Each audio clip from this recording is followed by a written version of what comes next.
Hi dears, എല്ലാവർക്കും സുഖമാണല്ലോ. ഇന്നത്തെ എൻ്റെ റെസിപ്പി ഒരു മുതിര തോരനാണ്. വളരെ ഹെൽത്തി ആയിട്ടുള്ളൊരു തോരനാണ്. വീഡിയോ ഇഷ്ടപ്പെട്ട് കഴിഞ്ഞാൽ ഒന്ന് ലൈക്ക് ചെയ്യണേ. പിന്നെ ആദ്യമായിട്ട് കാണുന്ന കൂട്ടുകാരൊന്ന് സബ്സ്ക്രൈബ് ചെയ്ത് ആ ബെല്ലൈക്കൺ അമർത്തി ഓൾ എന്ന ഓപ്ഷൻ കൂടി ഒന്ന് കൊടുക്കണേ. അതിനായിട്ട് ഞാൻ ഇവിടെ ഒരു 1/4 കിലോ മുതിര എടുത്തിട്ടുണ്ട്. പിന്നെ ഒരു തേങ്ങയുടെ 1/4 മുറി ചിരവിയതും, ഒരു 10-15 ചുവന്നുള്ളി, ഒരു 4 പച്ചമുളക്. അപ്പോൾ നമ്മൾ ചുവന്നുള്ളി അത്ര തന്നെ എടുക്കണം.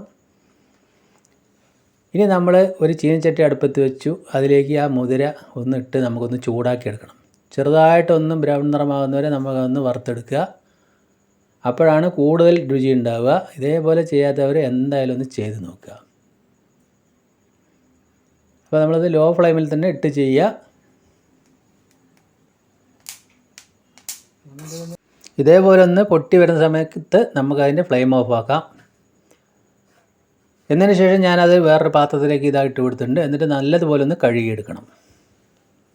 അപ്പോൾ മുതിര ഇതാ നല്ലതുപോലെ കഴുകി ഞാനിപ്പോൾ അതൊരു കുക്കറിലേക്ക് മാറ്റിയിട്ടുണ്ട്. കുക്കറിൽ നികര വെള്ളം ഇതാ ഒഴിച്ചു കൊടുത്തു. ഇനി അതിലേക്ക് അല്പം മഞ്ഞൾപ്പൊടി ചേർത്തു. പിന്നെ അല്പം ഉപ്പ് ചേർത്തിട്ടുണ്ട്. ആ പച്ചമുളക് 4 കീറിയത് ചേർത്ത് കൊടുത്തു. എന്നതിന് ശേഷം നമ്മളിതൊന്ന് ഒരു 5-6 വിസിൽ ചെയ്യണം. ഞാനിപ്പോൾ ഒരു 6 വിസിൽ അടിച്ചിട്ടുണ്ട്. കാരണം കുറച്ച് സാധനമുള്ളൂ, അതുകൊണ്ട് തന്നെ 6 വിസിൽ അടിച്ചിട്ടുണ്ട്. ഇതാ ഈ കണക്കിന് നല്ലപോലെ വെന്ത് കിട്ടിയിട്ടുണ്ട്. എന്നതിന് ശേഷം ഞാനത് വേറെ പാത്രത്തിലേക്ക് ഇതാ മാറ്റി. ഇനി നമുക്ക് ഒരു ഉരുളി അടുപ്പത്ത് വെക്കാം. ഇപ്പോൾ തീ ലോ ടു മീഡിയം ഫ്ലെയിമിൽ തന്നെ ഇടുക. 1.5 സ്പൂൺ വെളിച്ചെണ്ണയാണ് ഒഴിച്ചു കൊടുത്തിരിക്കുന്നത്. അതിലേക്ക് ഒരു 1/2 സ്പൂൺ അളവിൽ കടുക് പൊട്ടുന്ന സമയത്ത് നമ്മൾ ചുവന്നുള്ളി കട്ട് ചെയ്ത് അതിലേക്ക് ചേർത്ത് കൊടുക്കുക.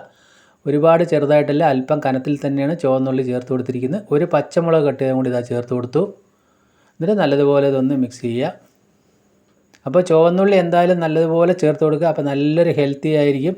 ഈ ഒരു കണ്ടീഷൻ ആയാൽ മതി. അല്പം ഉപ്പ് ഇപ്പോൾ ചേർത്ത് കൊടുക്കുക. അപ്പോൾ നമ്മൾ നേരത്തെ ബോയിൽ ചെയ്യുന്ന സമയത്ത് മുതിരയിൽ ഉപ്പ് ചേർത്ത് കൊടുത്തിട്ടുണ്ട്. ഇനി ഒരു 1/2 ടീസ്പൂൺ മുളക് പൊടിയും ഒരല്പം കൂടി മഞ്ഞൾപ്പൊടിയും ചേർത്ത് ഒന്നുകൂടി നല്ലപോലെ ഒന്ന് മിക്സ് ചെയ്യുക. അപ്പോൾ പൊടിയിടുമ്പോൾ നമ്മൾ ഒന്നുകൂടി ഫ്ലെയിം കുറച്ച് കൊടുക്കണം. എന്നതിന് ശേഷം ഒരു തണ്ട് കറിവേപ്പില ഇതാ ചേർത്ത് കൊടുത്തു. അതുകൂടി ചേർത്ത് നല്ലതുപോലെ ഒന്ന് മിക്സ് ചെയ്തതിന് ശേഷം നമ്മൾക്ക് ആ മുതിര പുഴുങ്ങിയത് അതിലേക്ക് തട്ടി കൊടുക്കാം. അപ്പോൾ അത്രയേ ഉള്ളൂ. അടിപൊളി നമ്മുടെ മുതിരത്തോരൻ നല്ല സെറ്റായി വന്നിട്ടുണ്ട്. അപ്പോൾ നമ്മൾക്ക് പഴയ കാലത്തൊക്കെ പറമ്പിൽ ജോലിക്ക് പോകുന്നവർ ഇതേപോലുള്ള ഭക്ഷണങ്ങളൊക്കെ കഴിക്കുക. മുതിരയും കഞ്ഞിയും ഒക്കെയാണ് കഴിച്ചുകൊണ്ടിരുന്നത്. അതുകൊണ്ട് തന്നെ നമ്മൾക്ക് അവിടെ കൊഴുപ്പും ഫാറ്റൊന്നും അധികം ഉണ്ടാവില്ല. അപ്പോൾ മഴക്കാലത്തും തണുപ്പ് കാലത്തൊക്കെ നടുവേദന, കൈകാൽ കടച്ചിലിനൊക്കെ ഈ മുതിര കഴിക്കുന്നത് വളരെ നല്ലതാണ്. ഇപ്പോൾ ആ തേങ്ങ ചിരവിയതും കൂടി അതിലേക്ക് ഇട്ട് കൊടുത്തപ്പോൾ നല്ലൊരു ടേസ്റ്റ് ആയിരിക്കും. കഞ്ഞിയുടെ കൂടെയും ചോറിൻ്റെ കൂടെയൊക്കെ കഴിക്കാം. അപ്പോൾ എല്ലാവർക്കും ഇത് അറിയായിരിക്കും, എന്നാലും ഒന്നുകൂടി പറഞ്ഞതാണ്. അപ്പോൾ നല്ലതുപോലെ മിക്സ് ചെയ്തെടുത്തു. ഇപ്പോൾ അടിപൊളിയായില്ലേ, മുതിരത്തോരൻ ഇവിടെ സെറ്റായി വന്നിട്ടുണ്ട്. അപ്പോൾ ഇനി നമുക്ക് നല്ലതുപോലെ ഇതേപോലെ ഒന്ന് തട്ടി നിരപ്പാക്കിയിട്ട് ഒന്ന് അടച്ചു വെക്കണം ഒരു 2-3 മിനിറ്റ്. എന്നതിന് ശേഷം മാത്രം നമുക്ക് സെർവ് ചെയ്യാം. അപ്പോൾ നമ്മുടെ വീഡിയോ നിങ്ങൾക്ക് എല്ലാവർക്കും ഇഷ്ടപ്പെട്ടെന്ന് വിശ്വസിക്കുന്നു. ഇതേപോലെ എന്തായാലും തോരൻ ഉണ്ടാക്കി കഴിക്കുക. നല്ല ഹെൽത്തിയുമാണ്, നല്ലൊരു രുചിയാണ്. വളരെ സിമ്പിളായിട്ട് ചിലവ് കുറഞ്ഞിട്ട് നമുക്കിത് ചെയ്തെടുക്കാനും പറ്റും.